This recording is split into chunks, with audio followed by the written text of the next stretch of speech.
Menjadi Kristen tidak sekedar karena kita dibaptis, tidak.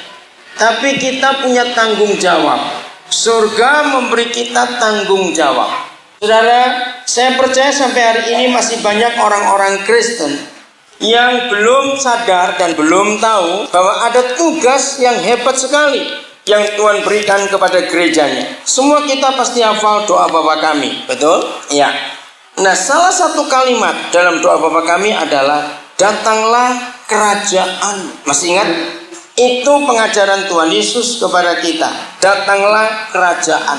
Nah, karena kita hanya mengucapkan Bapa Kami di surga, dikuduskan namamu, datanglah kerajaanmu, jadilah kehendakmu, dan gitu aja sudah. Akhirnya cuma jadi hafalan. Saya pernah ketemu orang Kristen, duduk kena pintu kepalanya, Bapa Kami di surga, dan otomatis keluar kata itu. Nanti ada orang mau jatuh, Bapa Kami di surga. Nah, akhirnya cuma jadi ucapan yang tidak ada artinya sama sekali. Padahal ketika Tuhan Yesus mengajarkan kepada kita, datanglah kerajaan, jadilah kehendakmu. Nah, terjemahan yang tepat itu begini, supaya bumi jadi seperti surga. Renungkan itu, supaya bumi jadi seperti surga. Datanglah kerajaanmu. Saudara, kita sebagai orang-orang percaya, kita adalah satu-satunya kelompok manusia di dunia ini yang paling terhormat. Dengarkan, dalam hal apa kita paling terhormat? Karena pencipta alam semesta yang adalah ayah atau papa buat kita semua mempercayai kita untuk memindahkan surga ke bumi. Katakan amin.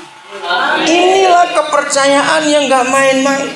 Apabila gereja tidak mengerti tugas utamanya, maaf, 100% gereja hanya percaya perintah agung dari Matius 28, pergilah kamu ke seluruh dunia, jadikanlah segala bangsa muridku, dan seterusnya. Maka itu ketika perintah itu diambil alih oleh masing-masing sinode dan badan-badan misi. Dengar kata ini, ketika perintah agung, perintah yang mulia dari Yesus Tuhan kita diambil alih oleh masing-masing sinode dan badan-badan misi, terjadilah perpecahan besar di dunia. Karena perintah itu disalah-ngertikan. Ketika misi Katolik datang, yang dengar mereka dimasukkan Katolik. Ketika misi Advent datang, mereka masukkan ke Advent. Dan sebagai akhirnya Papa yang satu, Tuhan yang satu, Roh Kudus yang satu, Yesus yang satu, firman Tuhan yang satu, jadi berantakan semua. Betul? Orang-orang Islam kalau lihat kita, mereka mengejek kita bisa-bisa. Karena apa? Islam itu jauh lebih baik dari kita. Kalau mereka sembahyang, mereka tidak tanya ini masjidnya siapa, iya atau tidak? Kalau orang Kristen sembahyang tanya ini gereja apa, oh beda. Itu kita pinggir, cari lagi yang lain. Mana kita ngakuin? Orang Islam tidak pernah beda-bedakan masjid. Kita tahu ada dua aliran besar di Indonesia, NU dan Muhammadiyah. Tapi kalau mereka sembahyang, Tuhan mereka itu satu.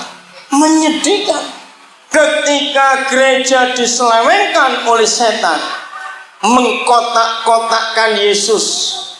Padahal satu, memisah-misahkan anak Papa yang satu karena nama gereja.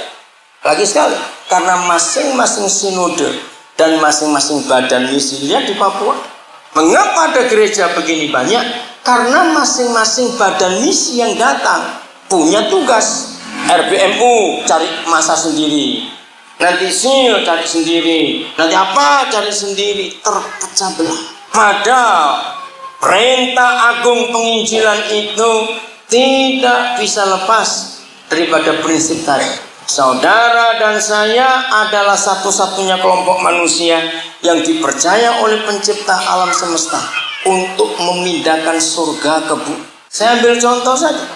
Apa yang saudara pikirkan kalau tiba-tiba entah apa yang terjadi dengan pemerintah kita di Jakarta, lalu mereka bilang mulai tahun 2010 ibu kota Jakarta dipindah ke Timena Buan. Kira-kira saudara bagaimana?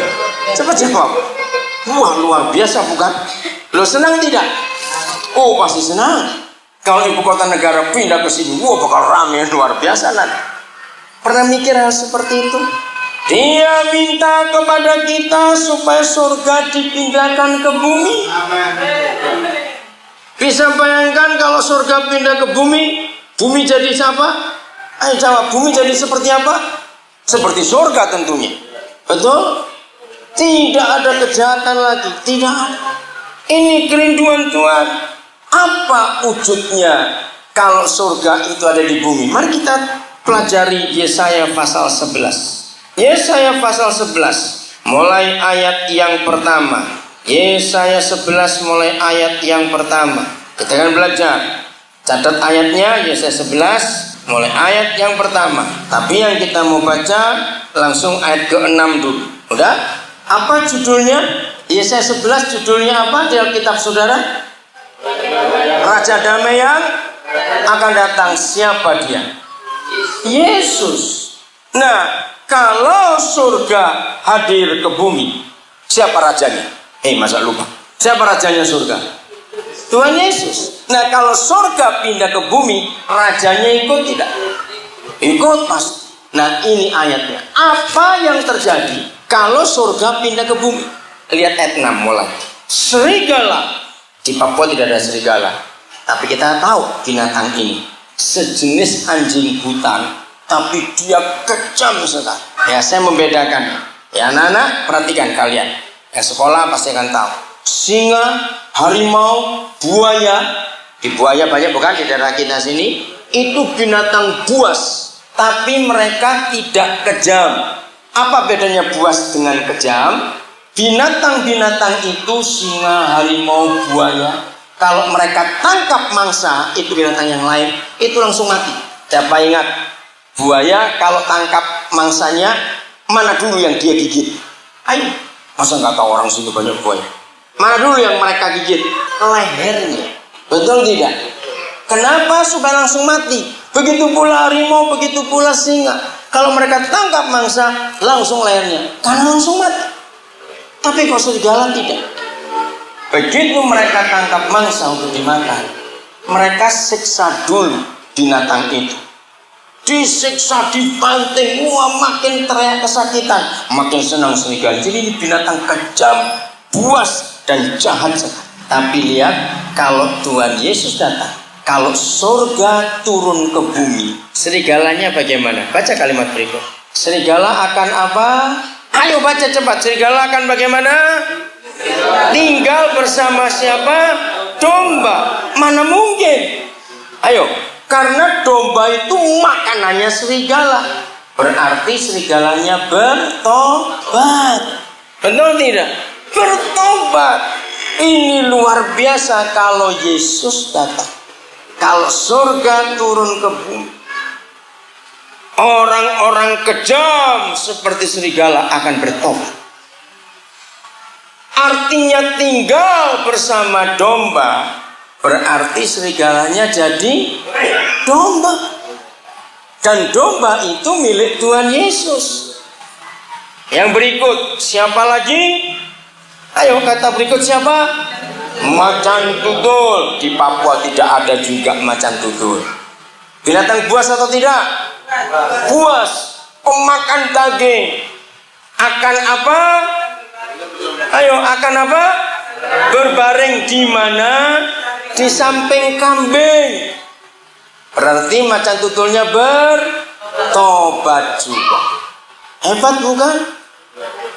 Berarti macan tutulnya jadi seperti kambing, seperti domba juga. Di dalam biologi ada dua macam binatang. Dalam istilah Latinnya, satu karnivora. Ayo adik-adik yang sekolah, apa itu karnivora? Ayo jangan-jangan yang sekolah aja, yang masih SD, SMP. Ayo, siapa apa itu karnivora? Cepat. Apa? Kamu kelas berapa? Nona? Ya, kelas berapa? Satu SMA. Oke, karnivora itu apa bahasa Indonesianya? Iya, pintar. Tepuk tangan buat Nona SMA. Pintar kamu. Binatang pemakan daging. Lalu yang satu lagi binatang apa namanya? Ayo, diam, yang lain diam. Bapak-bapak ibu diam, biar anak-anak semua saya tanya. Apa yuk? Ada karnivora, satu lagi apa? Ayo. Ya, nona baju biru, kamu kelas berapa? Dia SMP, pasti sudah belajar biologi. Apa? Herbivora, lalu satunya apa? Ayo, saya jangan nyebut dulu. Salah. Itu enggak. Sudah disebut tadi itu apa? Ayo cepat. Karnivora dengan herbivora. Tahu kata herbi? Dari kata herbal, itu sayur atau daun-daunan. Jadi ada binatang pemakan daging namanya karnivora. Ya, kalau kita belajar dalam bahasa Latin ada kata karnal. Karnal itu dari kedagingan. Nah, dari Latinnya karni. Ya, karnivora atau herbivora itu pemakan daun-daunan. Nah, di dalam Tuhan menciptakan mereka dibedakan. Gigi binatang karnivora pemakan daging itu tajam-tajam, tapi pemakan daun-daunan tidak tajam. Maka itu mengapa kambing tidak punya taring, tidak gigi yang runcing, karena tidak perlu mencabik-cabik. Nah, sebetulnya manusia ini herbivora. Kita bukan pemakan daging, karena kita nggak punya gigi yang tajam seperti harimau, atau seperti serigala, atau seperti buaya. Jadi pada awalnya Tuhan tidak menyuruh kita makan daging. Nah, begitu pula lambungnya atau perut. Binatang pemakan daging perutnya itu tajam. Karena apa? Untuk melumat daging itu. Kalau kita tidak, binatang herbivora lambungnya seperti manusia begini, tidak tajam. Maka itu perhatikan, banyak orang tidak mengerti. Kalau saudara makan daging malam sebelum tidur, besok pagi bangun pasti lelah sekali. Kenapa? Karena waktu kita tidur malam, daging ini perlu dicerna. Nah, tubuh kerja berat untuk cerna daging itu. Di dalam ilmu kedokteran, daging yang kita makan, lain ikan ya, beda dengan ikan. Tapi daging seperti daging sapi, babi, airways, pokoknya daging ya, itu perlu waktu minimal 8 jam dia baru lumat di dalam lambung kita. Jadi kalau kita makan jam 10 malam, makan daging itu, berapa jam lagi dia akan hancur semua. Tambah 8, jam berapa? Jam 6 pagi. Berarti selama kita tidur, energi kita keluar untuk melumat daging itu. Maka itu besok kita bangun lelah, capek, padahal tidak kerja, kita tidur. Maka itu kalau saya ketemu orang-orang begitu bangun, kok nggak bisa segar? Pasti malamnya makan banyak-banyak sih. Maka itu malam itu capek nih ya. Harusnya orang bangun pagi kan segar ya enggak? Wah, luar biasa. Beda sekali. Oke, ini sedikit masalah kesehatan. Nah, itu jaga makanan kita, harus kita jaga. Banyak pendeta mati karena stroke, karena mulutnya rakus. Ya enggak? Betul tidak? Dengar pendeta masih muda-muda mati karena mulutnya. Dia tidak jaga makanan baik-baik. Apa yang Alkitab tulis? Jadi Alkitab kita ini bukan cuma kitab suci, tapi dia buku kesehatan yang luar biasa. Satu-satunya buku di dunia, satu-satunya buku di dunia, ribuan tahun belum ada orang menemukan sistem kesehatan. Kitab Imamat menulis makanan apa yang boleh dimakan oleh manusia dan yang tidak boleh dimakan oleh manusia. Itu 5.000 tahun yang lalu Musa yang menemukan. Jadi seharusnya orang Kristen itu orang yang paling sehat di dunia. Karena orang Kristen adalah orang pertama di dunia yang mempunyai buku kesehatan. Tapi kenapa banyak yang mati muda? Karena kita melanggar hukum ini. Jaga baik-baik. Kalau kita tahu orang Advent, nah itu salahnya mereka terlalu fanatik di bagian itu. Kenapa ada Advent? Karena mereka ingin kembali kepada prinsip kesehatan itu. Tapi jangan terlalu fanatik kayak begitu. Terus kita disalahkan semua kalau kita nggak makan itu. Jadi kita bisa menjaga diri kita sendiri. Oke, jadi kalau serigala dan macan tutul berubah jadi seperti domba, berarti pertobatan mereka total, sampai mulutnya juga bertobat. Kok nggak ada yang amin? Iya toh, dari makan daging dia makan sayur, mulutnya juga bertobat. Belum selesai, kalimat yang berikut. Ayo baca kalimat ini, masih ayat 6. Siapa?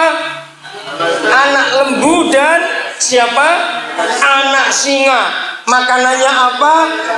Makan sama-sama makan rumput.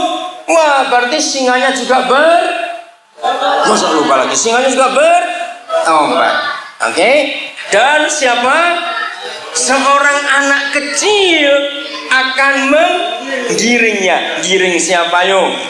Yang giring serigala, giring macan tutul, miring singa.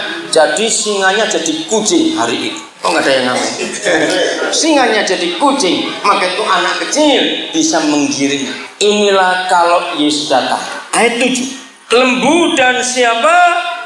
Beruang. Mana yang binatang buas? Lembu atau beruang? Beruang. Kita tidak punya, tapi kita tahu. Beruangnya pun akan bagaimana? Ayo baca kitab saudara. Beruangnya akan sama-sama makan rumput. Bertobat juga beruangnya. Dan anaknya, anak beruang juga akan sama-sama bagaimana? Berbaring main-main. Sedang siapa? Kalimat berikut. Singa makan apa? Jerami. Seperti siapa? Sapi. Seperti lembu. Luar biasa. Saudara, tidak ada buku di dunia kecuali Alkitab ini yang punya konsep perdamaian sejelas ini. Lagi sekali, tidak ada buku seperti kitab suci kita ini yang punya konsep perdamaian seperti ayat ini. 2 kali saya pernah ke gedung PBB di New York bersama istri saya, dan kami melihat ayat ini ditulis di gedung PBB. Jadi ini jadi model perdamaian dulu. Ketika pemerintah bangsa-bangsa ribut untuk berkonferensi tingkat tinggi KTT perdamaian, ternyata hampir 3.000 tahun yang lalu, sebab saya hidup 800 tahun sebelum Yesus. Tuhan Yesus kesini sudah 2.000 tahun. Jadi buku ini ditulis hampir 3.000 tahun yang lalu. Sudah ada konsep perdamaian yang seperti ini. Semuanya berubah. Belum selesai, lihat ayat 8. Siapa lagi? Baca ayat 8. Anak yang menyusu, jadi masih kecil atau sudah besar? Masih kecil. Mainannya dengan siapa? Ular tedung. Bayangkan, jadi ularnya ayo baca lagi, ularnya bertobat. Dan siapa lagi? Anak yang bagaimana? Cepat baca. Anak yang cerai susu, artinya baru disape, lepas dari susu, kira-kira umur setahunan. Akan bagaimana? Bukan tangannya ke sarang ular beludak. Jadi ular beludak pun bertobat. Nah, kita lihat ini menyedihkan sekali. Lagi sekali saya katakan, hanya orang Kristen yang punya hukum perdamaian sehebat ini. Katakan apa? Tapi kita harus mengakui kebodohan kita. Justru kita sendiri tak bisa berdamai. Di dalam gereja yang sama-sama satu organisasi, kita bisa bertengkar. Satu Bapa, satu Tuhan, satu Roh Kudus, satu kitab suci. Yang satu ribut dengan yang lain. Terus terjadi sampai hari kita lihat nggak jauh-jauh di Papua ini juga. Itu sebabnya gereja saya katakan gagal. Kalau Yesus datang ke dunia dan gereja yang menghadirkan, maka yang pertama kelihatan adalah perdamaian ini. Ini masalahnya. Ketika gerejanya pintar rapat, terus rapat, kita lupa tugas utama kita, yaitu menghadirkan surga ke bumi, membuat damai. Ini yang menyedihkan. Ayat 9, inilah rahasianya penyebab. Tidak ada yang akan apa? Berbuat apa? Jahat atau yang berlaku busuk, di mana seluruh gunungku yang kudus. Seharusnya di mana ada gereja, berarti Tuhan hadir. Amin. Kalau Dia hadir, berarti tempat itu jadi kudus. Tapi sungguh menyedihkan. Tanah Papua ini tanah Kristen. Betul? Ini tanah Kristen. Kemarin kami di jalan dapat berkat banyak dari Pak Pendeta Wong. Cerita bagaimana 36 farm di Raja Ampat, 600 tahun sebelum Injil masuk, keturunan Ismail masuk duluan. Tapi 600 tahun tidak berhasil.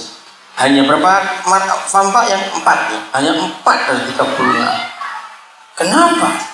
Karena Tuhan sayang Papua luar biasa. Dikhususkan untuk Injil.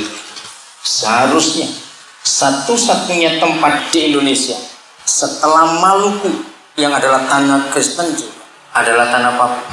Seharusnya di tanah Papua ini disebut Gunung Tuhan yang Kudus. Amin. Karena begitu luar biasa Injil bekerja. Tapi mari kita lihat bukti. Justru di Gunung Tuhan yang Kudus ini segala perbuatan jahat dan kelakuan busuk terjadi. Iya atau tidak? Coba jawab. Maaf. Lihat bukti pagi ini. Kemana suami-suami ini? Kenapa hanya sedikit? Kalau dibandingkan laki-laki sekian, ibu-ibunya begitu banyak. Mengapa? Sebab di Gunung Tuhan yang Kudus ini belum bebas dari kelakuan busuk dan perbuatan jahat manusia-manusia Kristen ini. Ya atau tidak? Saudara, kita harus mengakui ini. 80% suami-suami orang Papua yang tidak lain adalah orang Kristen itu suka pukul istri, pemabuk, penjudi, dan benci. Jawab iya atau tidak. Gedung gereja luar biasa di Papua ini, apalagi dengan otonomi khusus, pendeta-pendeta rajin ke kantor kabupaten bawa proposal minta bantuan. Maaf saya berkata, ternyata setan tidak takut dengan gedung-gedung gereja yang megah di Papua. Makin banyak gedung gereja dibangun di Papua karena uang otsus begitu banyak, ternyata membuat perpecahan gereja makin besar. Pendeta satu tersinggung, pendeta lain pecah, buka gereja baru. Maaf saya berkata, saya ketemu banyak pendeta di Papua. Kalau khotbah, maaf, kiri kanan kata-katanya, jemaat tahunya cuma bisa tidur. Tapi kalau buat proposal, pintar, bagus kata-katanya. Maaf saya berkata, mengapa? Karena kita lupa tugas utama gereja. Tugas utama gereja bukan membangun gedung gereja. Tugas utama gereja bukan membuat ibadah minggu, ibadah keluarga, ibadah ini, ibadah itu. Tugas utama gereja itu menghadirkan surga ke tanah ini. Satu-satunya tanda kalau surga sudah hadir di Temina Buat atau di tanah Papua, orang yang berbuat jahat bertambah sedikit, orang berlaku busuk bertambah sedikit. Di tanah Kristen ini justru orang tidak aman kalau ibadah hari Minggu, sebab pencuri-pencuri tahu. Mereka kalau curi justru waktu kita ibadah, ya atau tidak? Menyedihkan. Siapa pencurinya? Yakobus, Petrus, itu pencuri. Ini yang kita harus pikirkan gereja. Kalau surga hadir, kalau Yesus hadir, ada perdamaian, itu nomor satu. Ada kerukunan, kita nggak perang, kita nggak sibuk. Ketika kasus Kuam Kilama, masih ingat bulan September November yang lalu, kita sedih. Bayangkan ada pendeta dibunuh dalam gereja oleh orang Kristen sendiri karena gereja gagal. Maka itu kepada rekan-rekan hamba Tuhan, gembala-gembala, saya tinggalkan kebenaran ini untuk kita pikir. Kita nggak boleh hanya sibuk buat ibadah. Tidak. Kapan ini semua terjadi? Masih di ayat 9. Lanjut ayat 9. Yohanes 11. Saya ulangi lagi ayat 9. Tidak ada yang akan berbuat jahat atau yang berlaku busuk di seluruh gunungku yang kudus. Sebab, nah ini sebab. Di dalam tata bahasa Indonesia, kata sebab itu menerangkan. Betul? Kalau ada dua kalimat digabung, disambung kata sebab, berarti kalimat di depan itu menerangkan kalimat yang di belakang. Oke? Mengapa tidak ada yang berbuat jahat? Mengapa nggak ada yang berlaku busuk di seluruh gunung Tuhan yang kudus? Mengapa singa, harimau, macan tutul, beruang, ular bisa bertobat? Sebab ini semua kata sebab itu menerangkan. Sebab apa? Ayo baca. 1, 2, 3. Seluruh bumi penuh dengan pengenalan akan Yahweh seperti air laut yang menutupi dasarnya. Hamba-hamba Tuhan, mari kita perhatikan ayat ini. Ternyata penyebabnya cuma satu. Ketika pengenalan akan Bapa yang baik dalam nama Yesus itu memenuhi bumi, maka damai turun ke bumi, surga ada di bumi. Orang-orang jahat bertobat, orang berkelakuan busuk bertobat. Bapak-bapak gembala, hamba-hamba Tuhan, para pengerja majelis, dengarkan.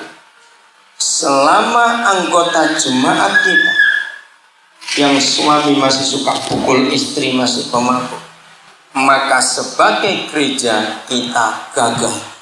Bagi yang sudah janda, baik kita urus nanti. Tapi kalau ibu-ibu masih ada suami dan hari ini tidak beribadah, harus ditanya kemana bapak.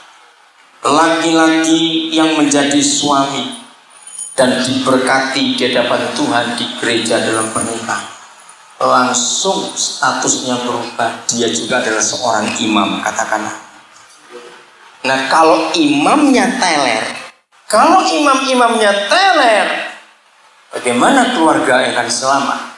Adik-adik perempuan yang belum menikah, dengan kegagalan perkawinan di Papua sudah sangat besar. Pasti engkau melihat, maaf, mungkin bukan bapakmu, tapi papa adik, mungkin bapaknya teman. Dengar bagaimana kelakuan mereka. Kalau kalian adik-adik perempuan, anak-anak perempuan masih kecil, dan kamu pernah melihat betapa kejamnya laki-laki yang jadi suami lalu siksa istri. Mungkin teman-temanmu gak bisa bayar uang sekolah karena bapaknya gak mau bayar uang sekolah. Tapi kalau mabuk bisa, main judi bisa, main perempuan bisa. Ingat, supaya besok kalau engkau menikah jangan sampai salah. Katakan amin, anak-anak kecil. Engkau jangan sampai salah besok. Minta Tuhan supaya engkau diketemukan laki-laki yang takut akan ibu bapak. Ini perkara penting di Papua. Berkali-kali saya berkata kalau saya khotbah di Papua di mana saja, sebelum gereja berhasil mentobatkan semua laki-laki di tanah ini, kita nikahkan. Bahkan saudara, saya berkata secara umum ya, bukan cuma untuk gereja GPI, sampai secara umum. Bahkan kita lihat majelis-majelis pendeta-pendeta dari gereja lain, pejabat-pejabat yang Kristen, bukan rahasia. Di beberapa kabupaten di Papua sudah ketahuan berapa anggota dewan, berapa pejabat kena AIDS. Bayangkan itu Kristen. Betul, pernah dengar kasus itu? Menyedihkan sekali. Lalu anak-anak bagaimana? Saya minta salah seorang baca dengan kuat Kolose 3:21. Cepat. Aku yang berfirman, hai bapak-bapak, janganlah sakiti hati anakmu, supaya jangan tawar hatinya. Ya. Terjemahan ini kurang tepat. Yang bisa menyakiti hati anak-anak itu bapak, bukan mama. Betul? Mama pasti akan sayang anak. Apabila bapak-bapak menyakiti hati anak-anaknya, terjemahnya salah. Bukan anak-anak tawar hati, salah. Tapi terjemahan betul adalah maka anak-anak jadi jahat. Mengapa? Catat baik-baik gereja.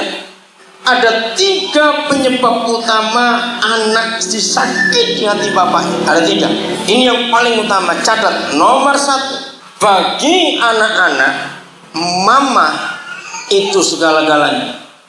Maka itu ketika bapaknya pukul mamanya, bapaknya siksa mamanya, anak itu sakit hati betul-betul pada bapak. Jadi nomor 1, ranking nomor 1, bapak-bapak menyakiti anak ketika bapaknya tidak sayang mamanya. Catat, di tanah Papua saya menemukan ini paling banyak. Berapa kali kita menemukan suami di penjara karena waktu mabuk dia siksa istrinya. Itu berkali-kali terjadi. Ketika dibawa di kantor polisi ditanya, kenapa bapak pukul siksa istrimu? Iya, waktu saya mabuk saya pikir dia anjing atau saya pikir dia babi masuk rumah. Kurang ajar gak? Benar, pernah dengar kasus ini? Cepat jawab. Pernah dengar kasus ini? Anak-anak tidak bisa melawan. Melihat mamanya disiksa oleh bapak, itu sakit hatinya luar biasa. Anak-anak pasti pikir, aku besar, aku bunuh kau. Anak-anak nggak terima kalau mamanya dipukul bapak. Anak-anak tetap akan bela mamanya, bela bapak. Saudara, ini terjadi. Nomor 2, ketika bapak tidak bertanggung jawab, ketika anak minta uang, Pak, sepatu saya jebol, bapak bentak, tidak ada duit. Tapi kalau mabuk, anak yang melihat bapaknya hambur-hambur uang, itu anak sakit hati. Ingat itu. Nomor 3, kalau bapak selingkuh, anak melihat bapak bawa perempuan lain yang bukan mama. Inilah 3 angka terbesar bapak-bapak nyakiti anak di Papua. Akhirnya lahir generasi sakit hati di Papua. Lahir anak-anak Aibon, anak-anak terminal. Mengapa mereka tidak bisa pulang ke rumah? Sebab di rumah tidak ada surga. Ingat, cuma ada 1 di antara 2. Kalau tidak ada surga pasti ada neraka di rumah. Anak-anak tidak bisa pulang ke rumah. Anak lapar pulang ke rumah, mama cuma menangis, tidak punya uang belanja karena bapaknya gila seperti itu. Mengerti kebenaran ini, saudara? Maka itu gereja harus melayani total. Tadi sekali, kemana nih bapak-bapak? Kalau sudah janda meninggal, saya hormati. Tapi kalau bapak ada, tapi tidak mau ibadah, kenapa? Seorang baca lagi 1 Timotius 2 ayat 8. Karena itu aku ingin supaya di mana-mana orang laki-laki berdoa dan tangan yang suci, tanpa marah dan tanpa perselisihan. Iya. Alkitab menuliskan dan memberi perintah. Aku ingin supaya ayo apa? Baca. Di mana-mana, enggak usah ragu-ragu. Siapa yang suruh berdoa? Ayo baca semuanya. Siapa yang suruh berdoa? Orang laki-laki.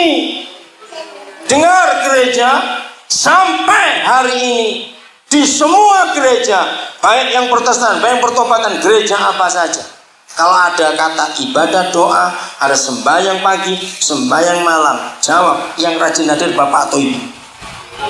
Ibu, perempuan. Padahal perintahnya di mana-mana Tuhan ingin laki-laki yang sembahyang. Kenapa harus laki-laki sembahyang? Karena itu imam, katakan amin. Dan sembahyang dengan 1 cara. Apa? Baca. Mengangkat tangan. Hukum Musa menulis, hanya imam yang berdoa sambil angkat tangan. Berarti siapa laki-laki itu? Jawab, siapa laki-laki itu? Imam. Dan dengan 3 persyaratan. Waktu sembahyang mengangkat tangan imam-imam, dengar laki-laki, maka itu saya tahu mengapa tanah Papua tanah terkutuk. Anak kecil mati di Papua sedikit orang tua. Jarang di Papua ada orang umur sampai 70-an tahun. Jarang.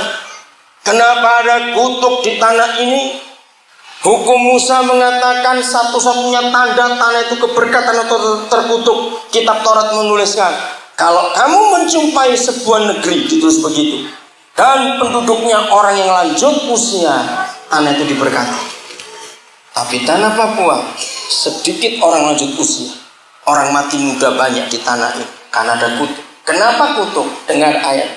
Karena kita para imam tidak hidup kudus di hadapan Tuhan. Ada 3 syarat. Nomor 1, sambil ngangkat tangan dengan tangan yang apa? Baca baik-baik. Ayo ayat 8 tadi, tangan yang suci, itu nomor 1. 2, tanpa marah. 3, tanpa perselisihan. Saya akan uraikan. Tangan itu diciptakan oleh Bapa di surga hanya untuk 2 hal. Catat, tangan diciptakan oleh Bapa untuk 2 hal. 1, untuk bekerja. 2, untuk mengasihi. Memeluk, membelai, itu tangan. Apabila tangan dipakai untuk ketiga, keempat, dan seterusnya, itu pasti penjahat. Catat ini baik. Tangan hanya untuk 2 hal. 1 apa tadi? Jawab. 1 apa tadi? Bekerja. 2 apa? Mengasihi. Dengar suami-suami, tangan kita najis, tidak suci ketika satu kita pernah pukul istri kita. Sekali saja seorang suami pernah tampar istrinya, apalagi tanpa minta maaf, dia tidak kudus. Maka berdoa sambil angkat tangan sampai capek tangannya, surga tidak menjawab. Mari saya hubungkan kebenaran ini dengan Keluaran pasal 17. Masih ingat hari itu Amalek Midian menyerang Israel. Lalu Musa naik kemana? Ke gunung. Ada siapa lagi di samping Musa? Ada siapa? Cepat. Harun dan Hur. Lalu apa yang terjadi? Kalau Musa bagaimana Israel kalah? Kalau Musa bagaimana Israel menang? Siapa ingat itu? Kalau Musa angkat tangan, Israel menang. Karena dia imam. Betul Quran 17 ya? Dia sebab saya lupa itu. Cari. Hei suami-suami di tanah Papua, dengarkan ini. Mengapa setan-setan Amalek Midian bisa masuk ke rumah tangga kita? Mengapa penyakit menyerang keluarga kita? Kemiskinan, kebodohan menyerang keluarga-keluarga Kristen di Papua, ya atau tidak? Cepat jawab. Karena imam-imamnya tangannya najis.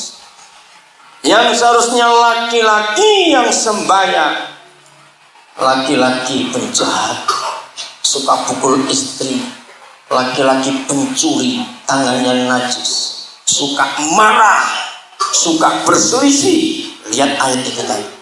Anak-anak diserang oleh iblis. Ini kebenaran.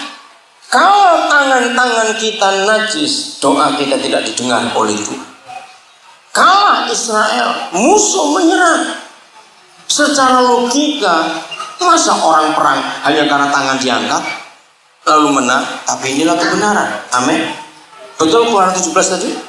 Iya, betul ya 17. Quran 17 baca di Maka itu gereja, kita nggak sekedar buat ibadah, kita nggak sekedar buat gedung gereja, tidak. Kita pulihkan negeri ini, kembalikan suami-suami pada fungsinya, pada posisinya, pada kebenaran. Suami-suami nggak pernah minta maaf pada istrinya karena kejahatannya. Doanya nggak akan didengar sebab dia masih marah, masih berselisih dengan istri. Ini perombakan besar-besar di tanah Papua. Surga tidak hadir di keluarga kita, betul? Karena kita jahat suami-suami. Kita hidup tidak berkenan di hadapan Tuhan. Anak-anak terluka karena kelakuan kita. Ayo kita bertobat sungguh dalam hal. Surga harus hadir di Papua. Katakan amin. Mari kita sekarang berpikir begini. Kalau kita bisa pakai istilah pindah rumah, maka sebelum kita panggil teman untuk angkut barang atau sewa mobil atau pinjam mobil, maka untuk memindahkan rumah itu yang paling penting kita hitung apanya dulu. Berapa banyak barang di rumah itu? Betul? Nah seperti itu cara kita memindahkan surga. Kita harus tahu dulu barangnya surga itu isinya apa saja. Karena kita memindahkan surga ke bumi. Betul? Dan ini sungguh luar biasa. Mari kita buka Roma 14 ayat 17. Inilah isinya surga. Roma 14 ayat 17. Roma 14 ayat 17. Ternyata nggak banyak isinya surga. Saya akan baca. Sebab kerajaan surga, kerajaan Tuhan bukanlah soal apa dan apa, makanan dan minuman, tapi soal satu apa, kebenaran, dua apa, damai sejahtera, tiga apa, sukacita oleh siapa? Roh Kudus. Ketika Roh Kudus mewahyukan saya kebenaran ini, saya terkejut. Ternyata harta benda surga yang kita mau pindahkan ke bumi cuma 3 hal saja. Kebenaran, damai sejahtera, dan sukacita oleh Roh Kudus. Saya pakai logika manusia. Bayangkan saudara, 2000 tahun yang lalu Tuhan Yesus menyuruh gereja, datanglah kerajaan, pindahkan surga ke bumi. Dengar baik-baik istilah. Keterlaluan tidak yang namanya gereja. Memindahkan barang yang cuma 3 buah 2000 tahun nggak selesai-selesai. Ini kerja apa? Ngerti kata ini? Betapa bodohnya kita. Ternyata surga tidak rumit, surga tidak sulit kalau kita pindahkan. Gereja hanya menghadirkan 3 hal saja: kebenaran, damai sejahtera, dan sukacita oleh Roh Kudus. Ternyata jauh lebih sulit bangun gedung gereja daripada memindahkan surga. Iya atau tidak? Kenapa lebih sulit bangun gedung gereja daripada memindahkan surga? Jawab, kenapa? Bangun gedung susahnya luar biasa. Kita mesti cari dana dulu, kita mesti gali fondasi, kita mesti beri material, kita harus senso kayu, kita harus buat ini, repot sekali. Tapi memindahkan surga cuma 3 hal. Kenapa kita tidak berhasil? Karena kita salah konsep dalam itu. Bahkan saya meneliti dari 3 hal ini hanya 2 tugas kita. Kenapa? Karena yang benda pertama itu disebut kebenaran. Kita nggak perlu otak-atik, sebab kebenaran adalah firman Tuhan. Sampaikan saja firman, maka benda pertama sudah otomatis pindah. Lalu yang kedua dan ketiga itulah tugas kita. Membuat damai sejahtera di sekitar kita. Jangan suka perang. Maaf, sampai hari ini kita yang mengaku Kristen di Papua, jangan marah saya berkata. Jawab pertanyaan saya. Lihat orang-orang Kristen di Papua, mana suka damai? Dikit-dikit bawa parang, dikit-dikit bawa parang. Iya atau tidak? Coba jawab. Apa-apa parang, apa-apa parang. Ini gagal gereja. Yang harusnya kemana-mana kita bawa damai sejahtera, katakan damai.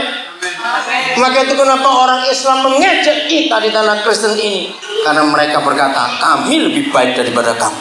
Apa-apa parang, apa-apa parang. Mana damai? Inilah kegagalan kita. Saya ulangi lagi, gereja tidak gagal dalam membangun gedung, gereja tidak gagal dalam menyatakan doktrin, gereja tidak gagal buat ibadah, tapi gereja gagal yang terutama memindahkan surga ke tanah. Mulai dari hidup pribadi kita dan dari hidup keluarga kita. Bagaimana caranya? Mulai dari pribadi kita. Matius 5 mengatakan, siapa yang disebut anak-anak Papa di surga? Masih ingat khotbah di bukit?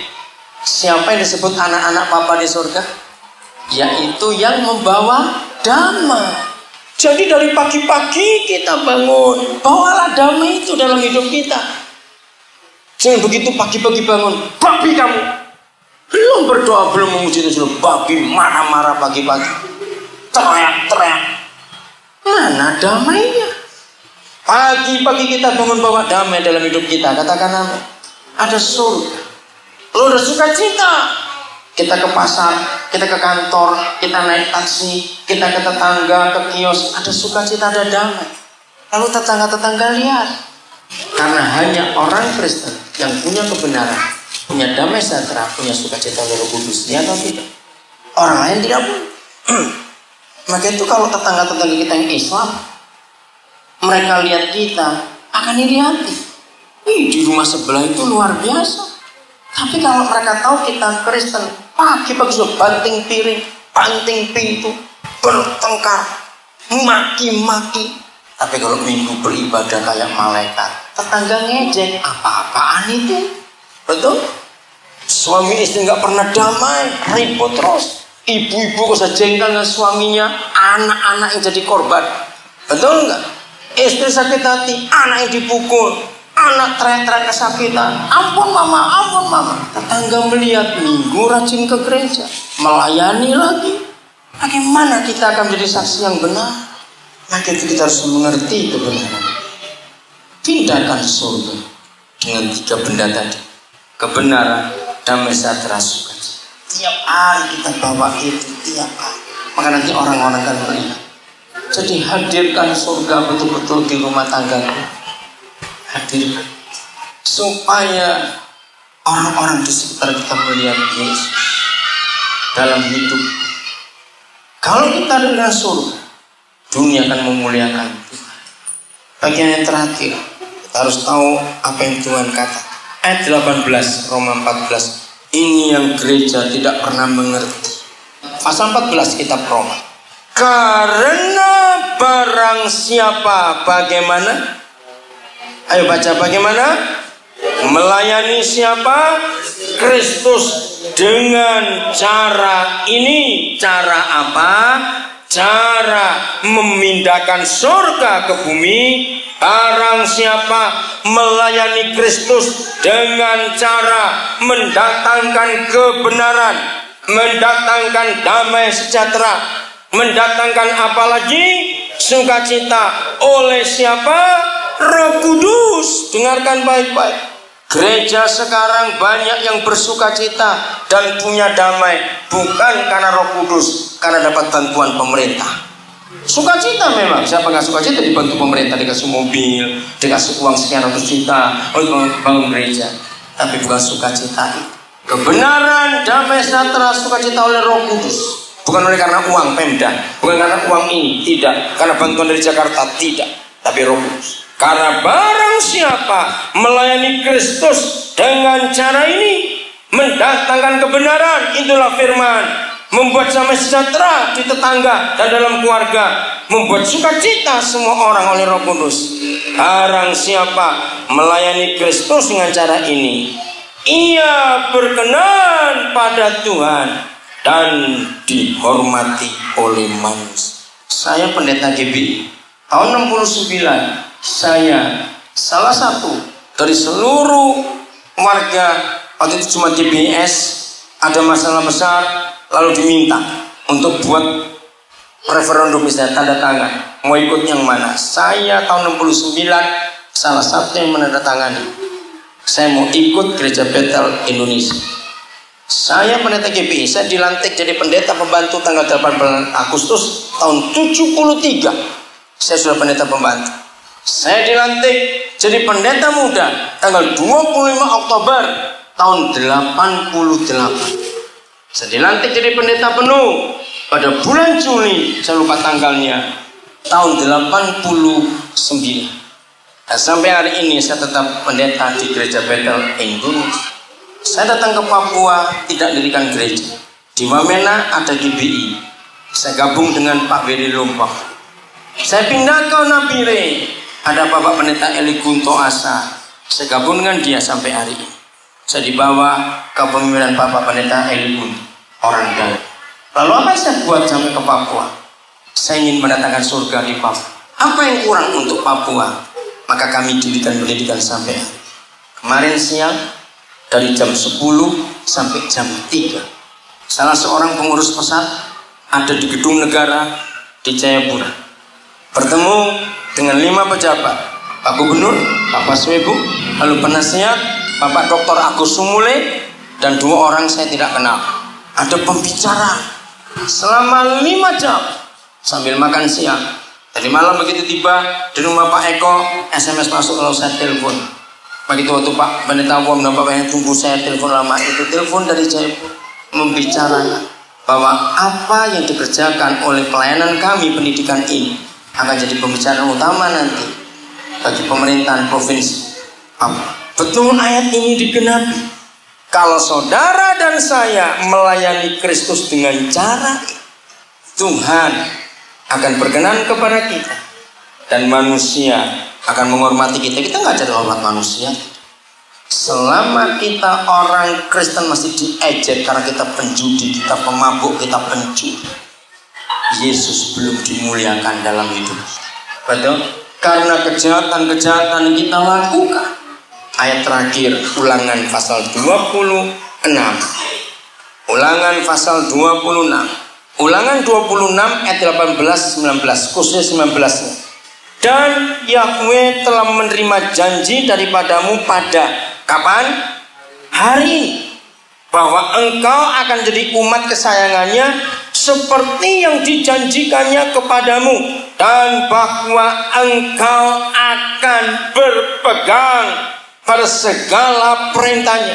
Kalau semua tadi kita pegang perintah itu, laki-laki kita hidup kudus, kita bertobat, tidak menyakiti istri kita, kita sayang anak kita, itu janji yang Tuhan berikan kepada kita pada hari ini. Kita pegang janji itu, kita hidup takut akan Tuhan. Lihat ayat 19.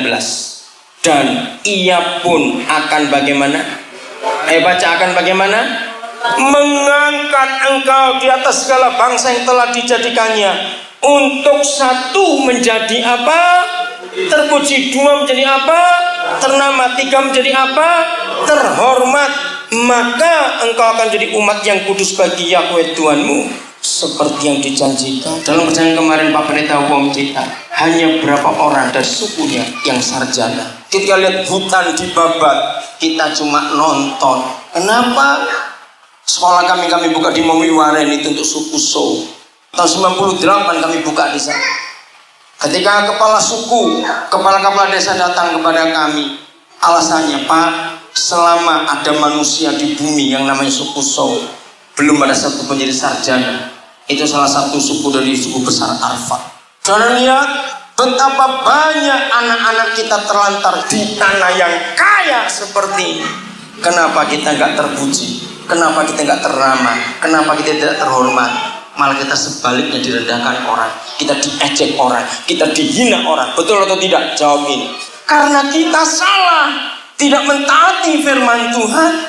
Mari gembala-gembala, mari anak-anak Tuhan di Teminabuan. Hari ini kita sadar, Papa menjanjikan, kalau kita pegang firman-Nya, kita taat pada hukumnya, kita takut akan Dia, percayalah, dalam waktu yang tidak lama kita akan dipuji-puji, kita akan dihormati, kita akan dimuliakan, baik oleh Tuhan maupun oleh manusia. Selama kita nggak mau hidup seperti itu, ejekan yang datang kepada kita, kita direndahkan orang kiri kanan. Keputusan di tangan kita hari ini. Menjadi Kristen tidak sekedar karena kita